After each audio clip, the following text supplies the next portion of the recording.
Welcome to Christmas at the Schwowin's Nest. My name is Sandra, and I'm so glad you're here. If you haven't yet subscribed to my channel, I'd love it if you could hit that red button. Now let's get into the DIYs. This first Christmas tree is a little bit of an inspiration piece. I saw something similar using wood and snowflakes and stars at I think it was the linen chest. And I thought, you know what? I don't have the ability to create all of those stars and snowflakes to make the layers. So I'm going to use some paper. Now, this is a really old book. This has been sitting in my home for many, many years. It used to be my stepdad's, and he got it at a garage sale. So I really don't feel bad at all tearing the pages out of this book. I'm going to tear out probably about 50 or 60 of them, and then I'm going to start cutting them into the shapes and sizes that I need. I want the pages to be square, so I'm using a metal ruler and I've just measured the width of the page so I could tear it and make squares out of it. The ruler I'm using has a metal edge, so that really helps with the tearing. I'm going to continue on just going about a half an inch smaller each time I create my squares. I'm going to use this piece of birch wood. This is a nice little log that I cut down. I had some from last year. I'm going to use that as the trunk of the tree. Then I'm going to add some hot glue into, I think these are 1/2-inch beads. And then I'm going to put this little dowel into it, which I believe is a 1/4-inch dowel. And that's going to glue in there really well. Then what I'm going to do is take that bead and glue it to the piece of birch wood. And that's going to give me what I need for my tree trunk. Starting with about 4 or 5 pages of the largest size, I'm going to cut a slit right in the center. That's going to give me the ability to just slide the paper on top of the dowel. But first, I'm going to crinkle the paper just a little bit so it has a little bit more texture once I get it on there.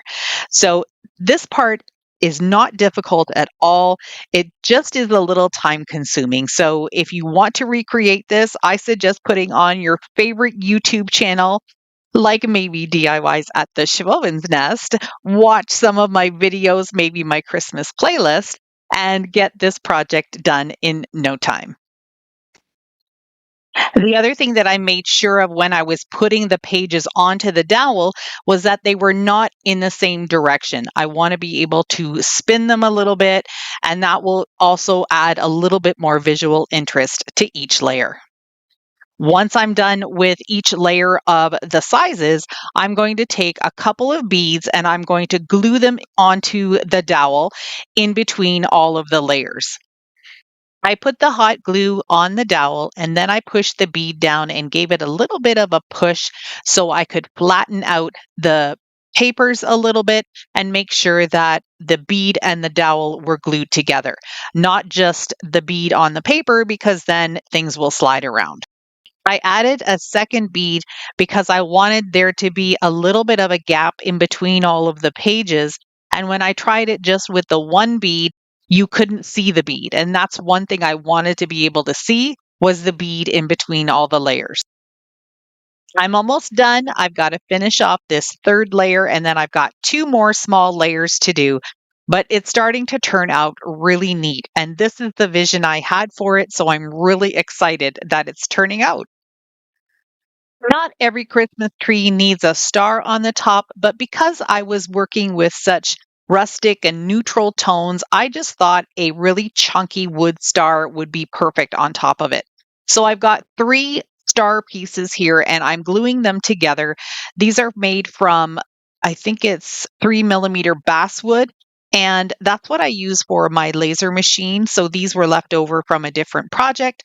I'm just going to glue them together, leave them the natural color, and then glue it right on top of the last bead that I put on top of the tree. This is how my book paper tree turned out.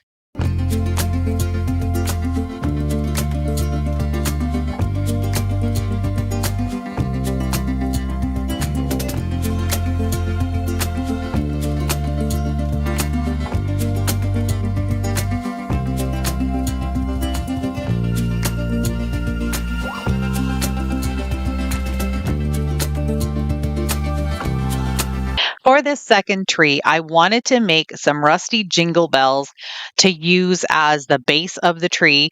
So I strung some onto a piece of wire because that's all I had. I had no pipe cleaners, I had no proper sticks that would work. So I just had to try this, and they just kept wiggling around, and I got really frustrated. So I had to think of a better way to get these painted. For the next batch of jingle bells, they were much smaller, so I put them in an old bowl and I put in some squirts of this honey brown acrylic paint. This is my favorite color to use in the fall, but it's also a really nice rust color. And then I started to kind of paint them up a little bit, and that really worked well. I poured the jingle bells out onto a piece of paper, but I should have used either wax paper or parchment paper, something that I could easily remove the jingle bells from when they dried. I did get a little bit of paper stuck on there. And since that technique worked really well, I put the bigger ones into the bowl and just finished painting them up that way too. I'm also going to be using 3 different sizes of natural beads for this project as well. So I wanted to stain them up a little bit. I put them into a little cup and a little bit of burnt umber paint. And then I just kind of swished them around until they were fairly coated. I let them sit for a little bit and then I just dried them off.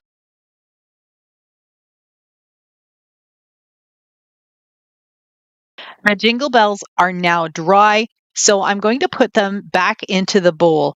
And this time I'm going to use the burnt umber acrylic paint and just put a couple of drips into it, not a whole lot. I think there's like 4 drips there. And I'm just going to start shaking them around. This is going to give them not full coverage. Some of that orange honey brown color is going to come peeking through, and they look like they've been rusted. This was just so neat. I kind of fell upon this technique and these using these colors together, and it just turned out beautiful. I love how they turned out. I have seen other YouTubers use cinnamon to mimic rust. I looked into my cupboard and I decided to grab the paprika instead. It has a reddish color to it, and the texture of it was really neat. It's sort of granular. And when you look at these up close, it really looks like they're rusted. So use an orange paint first, then the burnt umber, just a little bit, shaking it up, giving it some texture, and then a little bit of paprika on top. Who would have thought?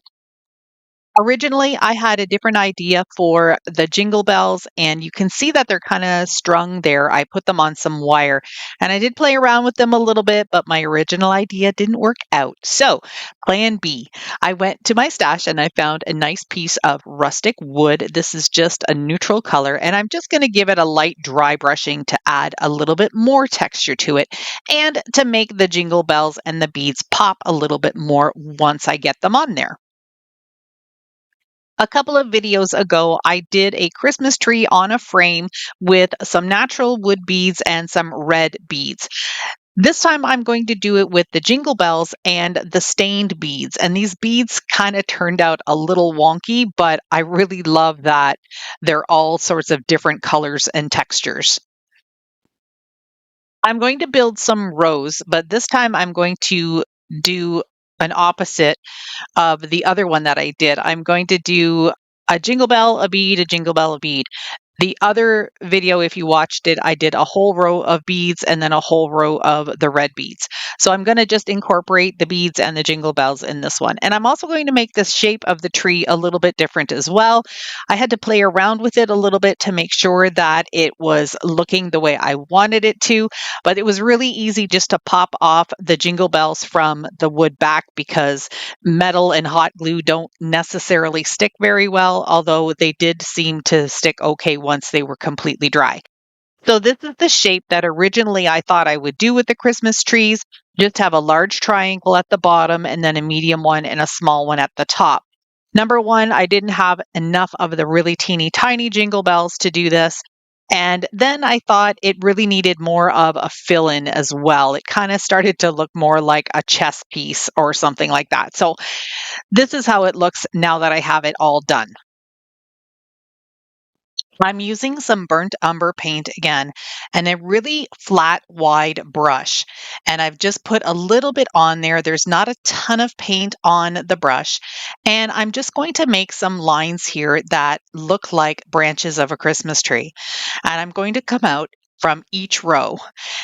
I think this turned out really neat. I wasn't sure when I first started doing this if that was going to look good, but I really think it turned out kind of, I don't know, sort of rustic, sort of primitive, a little bit artistic. I don't know. You'll have to let me know what you think of this one and what you would call it. I don't know what to call it. I just love how it turned out. I found that there was a little bit too much blank space at the top of the tree. And although I love putting stars on the top of trees, I cannot paint one or hand draw one for the life of me. So I decided to do something a little different and put a word at the top instead. And that word is Jingle. I'm using the same brush and I'm just kind of making my letters just by sort of pouncing the brush up and down in a straight line.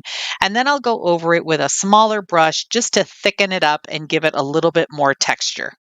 With the small brush, I was just pouncing up and down again just to thicken up the lines, and then it gave it sort of a whimsical feel too. Here's how this Christmas tree sign turned out.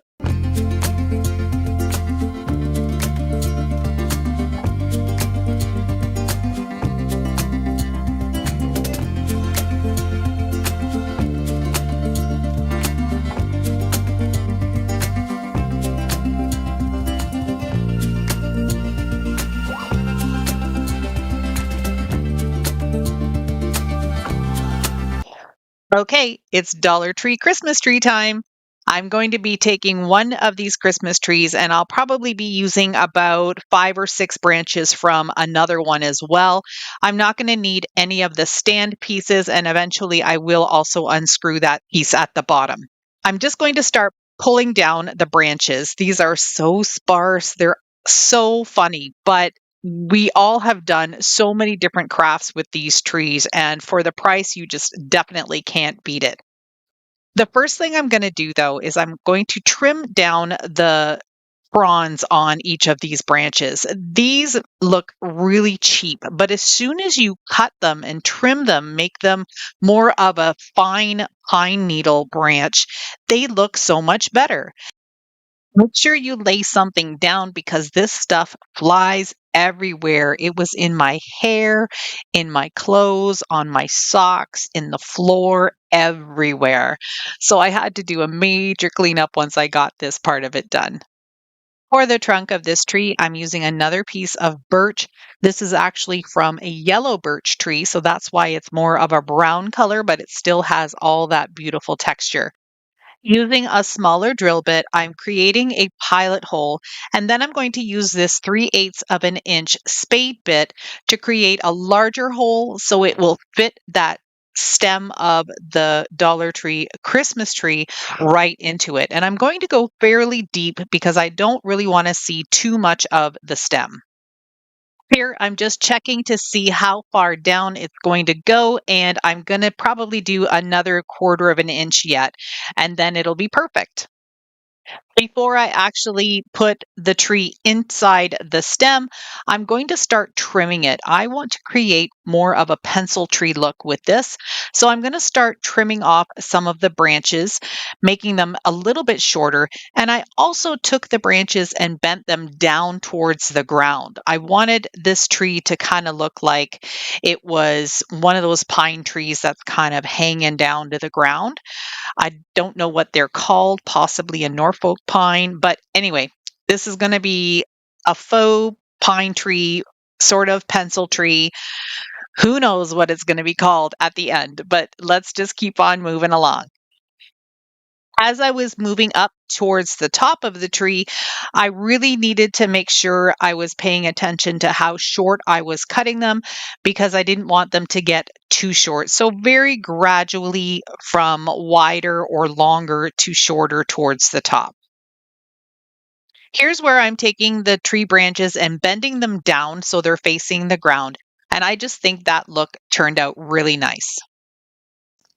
I'm going to use a really good amount of hot glue and then push the stem right down into that hole and just hold it for a couple of minutes until the glue has a chance to set up. And while we're waiting for that, check out my little piles of pine tree stems. I made sure that I categorized all of them in the right lengths because then I was able to easily pick the ones and start at the bottom and move all the way up. I was really proud of myself for organizing myself this way. Now it's time to just start using some hot glue and gluing these additional stems that I have to fill up this tree. You can see when you look at it towards the top there how sparse it is. But once I'm done with it, it looks pretty good.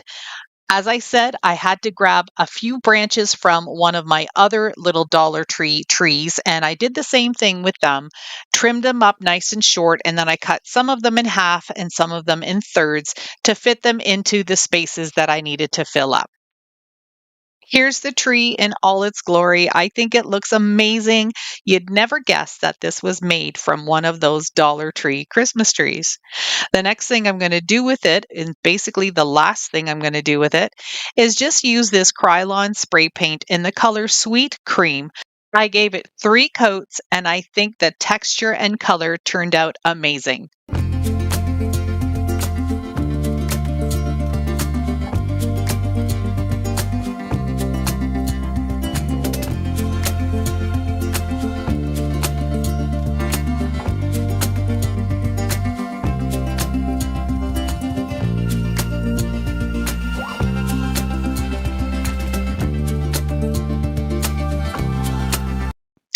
Every year, I try to make at least one pine cone tree, and today's the day for this one.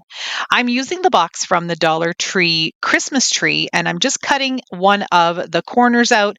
I'm going to use this to create a cone for my Christmas tree. Starting from one of the short ends and making sure that the red was on the inside, I just started to roll it until I got the cone shape that I wanted. I used some hot glue to hold it all together, but first I grabbed my stapler and just stapled it in a couple of spots to hold it so I wouldn't have to hang onto it while my hot glue gun warmed up.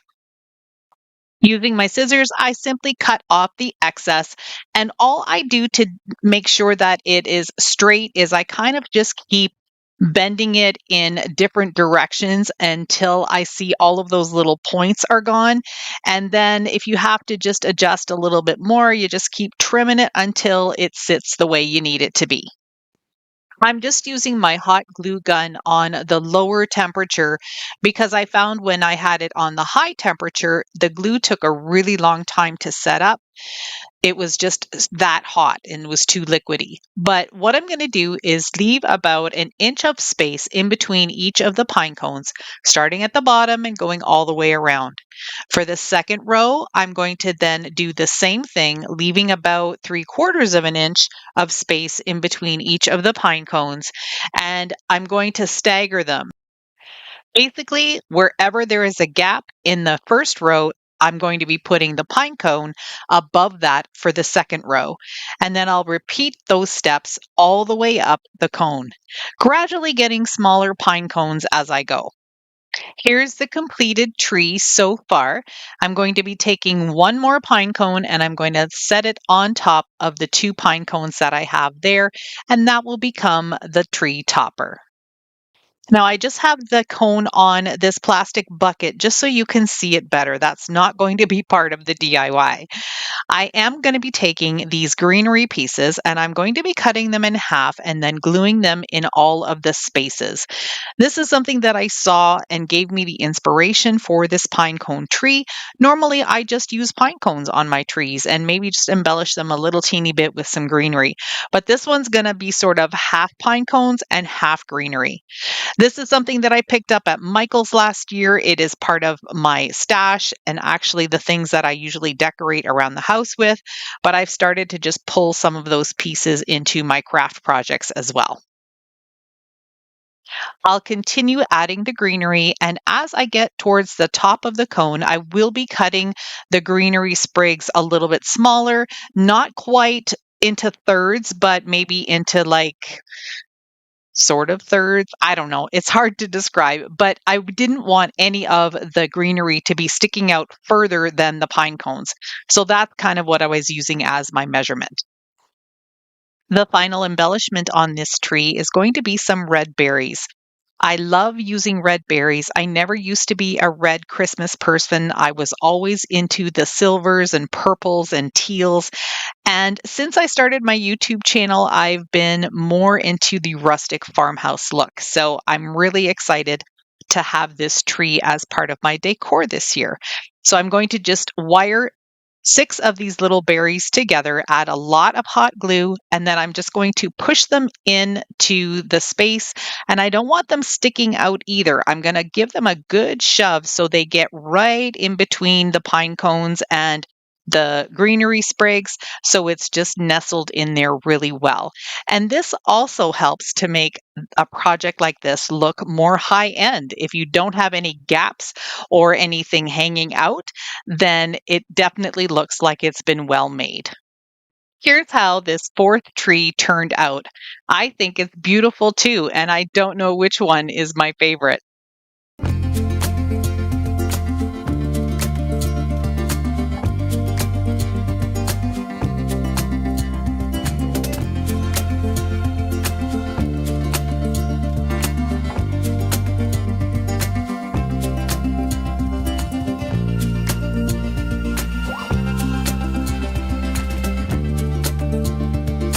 This project is going to be a Christmas tree made out of tumbling tower blocks and Jenga blocks, so I have 2 different sizes.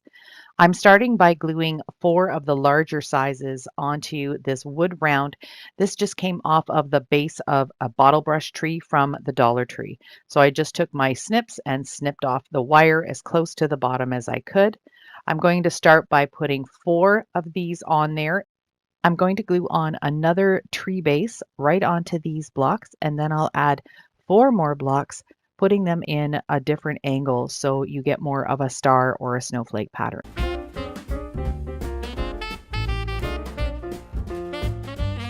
I'm going to repeat the process using another of the wood rounds, but now I'm going to switch over to the smaller tumbling tower blocks. Keeping the block as close to the edge of the wood round as possible, I'm going to be able to fit 6 on this level. If you haven't already subscribed to my channel, I would love it if you could hit that red button.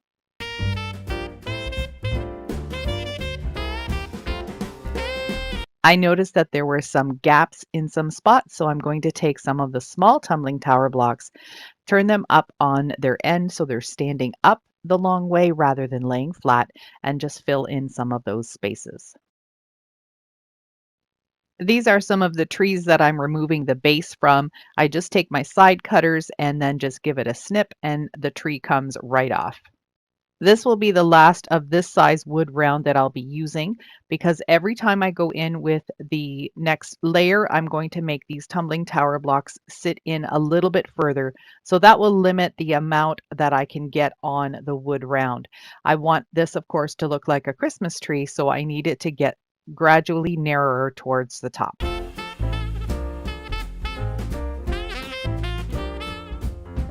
As I said earlier, for each layer, I'm going to come in just a little bit.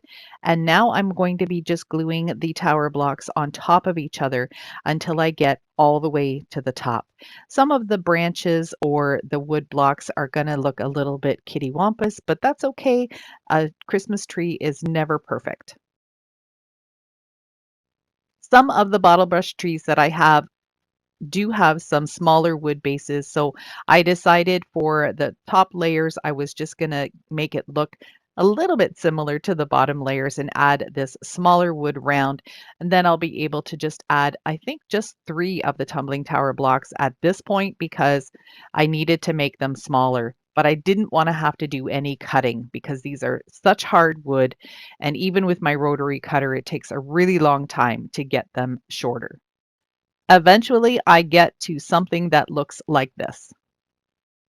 I have a huge stash of pine cones. I'm always foraging for them wherever I go, whether it's on a walk near my home or at my cottage. I've always got a little plastic bag in my pocket so I can fill it up whenever I find some. I'm going to take these longer shaped pine cones and just fill them in, make them look like branches as well. And this is just going to make the tree look so much fuller and give it a lot more texture. I'm just laying the pine cones down on top of a tower block wherever there is a bit of a gap. I had a regular shaped pine cone that I'm going to be using as the topper for the tree and just hot glued it right on top. It was the perfect size. This wood piece was a garage sale find. It was longer, so I just cut it down to the length I wanted. Using some hot glue, I'm just going to pop that tree on top, give it a nice tall base. If you don't want to do this step, you could definitely leave it just sitting by itself.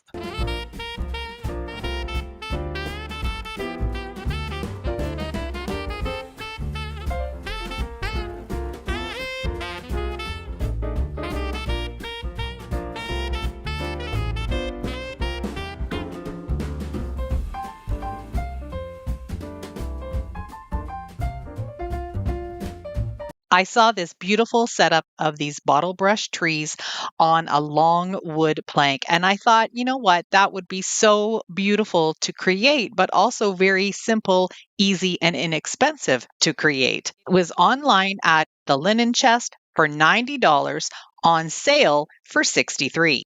The first thing to do was gather my collection of bottle brush trees. And you guys know that you can find them at dollar stores. But if you're having a hard time finding different styles and colors, there is a really wonderful set that I have on my Amazon store. This is what it looks like. And I'll leave the link for you down in my description box. You get 30 pieces in different sizes, and you can also select from different colors. The trees that I have, some of them have longer wire stems. Some of them don't. They have them right close up to the branches. But all I'm going to do is unscrew all the little wooden discs and then trim them down. Next, I got out my rotary tool and I added a regular drill bit into it, which fit perfectly. And the reason I'm doing this is some of the bottle brush trees had that white plastic mound of snow at the bottom. You've probably seen that as well. I needed to take that off and then drill a hole into these little slices that you can get from the Dollar Tree as well. And that gave me the opportunity to be able to take the little wire piece of each of the trees and hot glue it right inside the hole. I found the perfect piece of wood to use for this project. I had it in my stash. And next, all that's left to do is to hot glue the trees right onto it. I've got them arranged to look a little bit like the inspiration picture, some little varying heights and different colors. And I think this turned out absolutely beautiful for only about $5. I love this craft.